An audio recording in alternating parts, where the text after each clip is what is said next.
Hari umuntu wigeze gukunda cyane ku buryo kumubona byagushimishaga, kumva ijwi rye bikaguhumuriza, mwaba mutavuganye umunsi umwe ukumva hari ikintu kibura mu buzima bwawe, umunsi wawe ukumva ari umunsi wiriwe utameze neza, ariko nyuma y'igihe mutabonana ibintu bigatangira guhinduka, ukibaza uti se urukundo rwanjye rwatangiye kugabanuka? Ariko nshuti yanjye igisubizo rwose ni oya. Ukuri ni uko kuba mutabonana igihe kirekire bishobora guhindura uko amarangamutima wumva ameze, cyane cyane iyo umuntu ahora hafi yawe, mubona muganira, museka, hari ibyo musangira, akenshi umutima uhora utera cyane wibaza ku rukundo rwanyu, ndetse mugatangira kwibaza ku ntekerezo z'urukundo rwanyu. Gusa ibyo bitandukanye igihe musa nk'aho mutakibonana bitewe n'ibintu runaka, amashuri se, akazi se cyangwa n'ibindi bintu bituma umuntu avuga cyane. Gusa cyane cyane buhoro buhoro ugenda umenyera ndetse bikanakwigisha no kubaho udafite uwo muntu iruhande rwawe. Gusa hari ikintu abantu benshi bibeshyaho, erega kudakumbura umuntu nk'uko wamukumburaga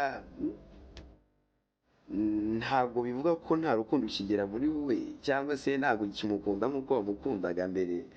Ahubwo rimwe na rimwe ubwonko buba bwaramenyereye kubaho muri iyo distance udafite umuntu.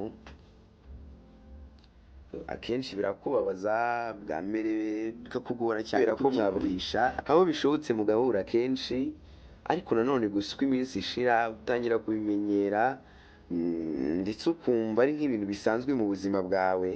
Ariko gusa nanone ku rundi ruhande ikibazo sasa noneho gitangira iyo kuvugana bigabanutse, kwitanaho nk'uko mwabikoraga mbere, noneho wagira ngo ntabwo ari inshingano zawe. Icyo gihe utangira kwibaza byinshi nawe ubwawe utabasha kubonera ibisobanuro, bikagucanga, bikakujyana kure cyane, intekerezo zawe zigahinduka. Gusa ukuri niba ukunda umuntu ndetse kandi ukaba umukunda cyane byuzuye, gusa ariko mukaba mutabasha kubonana neza nk'uko bikwiriye, cyangwa se nk'uko mwabonanaga mbere, ntukareke distance cyangwa se umubano wanyu ugenda ugabanyuka bitewe n'izo mpamvu twabonye haruguru.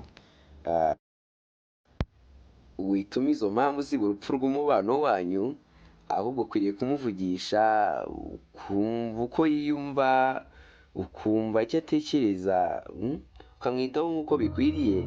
Ndetse kandi ushobora no kumwohereza ubutumwa bugufi uti mukunzi mwiza kandi nkunda cyane, nubwo utakiri kumwe ndacyagutekereza kandi ndacyakwitayeho nk'uko ari inshingano zanjye nk'uko nahoze mbikora mbere. Ibyo bishobora kugira icyo byongera ku mubano wanyu mufitanye, kuko rimwe na rimwe umuntu ntabwo aba ashaka ibintu byinshi, ahubwo aba ashaka kumenya aho atibagiranye, aho yakosora mu rukundo, ndetse n'ikintu cyamufasha kugira ngo urukundo rukomeze gukomera kandi rutere imbaraga. Gusa niba hari umuntu ukunda mukaba mumaze igihe kirekire mutabonana, ntugahite wemeza neza ko urukundo rwashize kubera ko utakimukumbura nk'uko wamukumburaga mbere, ahubwo biterwa n'izo mpamvu ziba zigiye zitandukanye.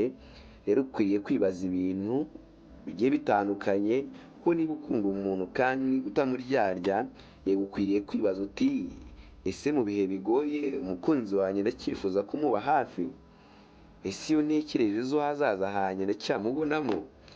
Icyo gihe niba igisubizo cyaba ari yego, ntabwo urukundo ruzaba rwaragabanutse, ahubwo rukeneye kwitabwaho rukabagarirwa, urukundo rugakura, rukongerwamo imbaraga. Ariko nusanga igisubizo ari oya, nshuti yanjye, wituma umukunzi wawe ata umutwe agushyira muri plani ze cyane, bigatuma bimujyana kure cyane, umutima we udatuma utuza cyane, umutima we ukajya kure cyane, bigatuma atangira kugira izindi ntekerezo zitari nziza. Ese wowe wigeze gukunda umuntu cyane mukamara igihe mutabonana, ndetse ukabona amarangamutima yawe yarahindutse?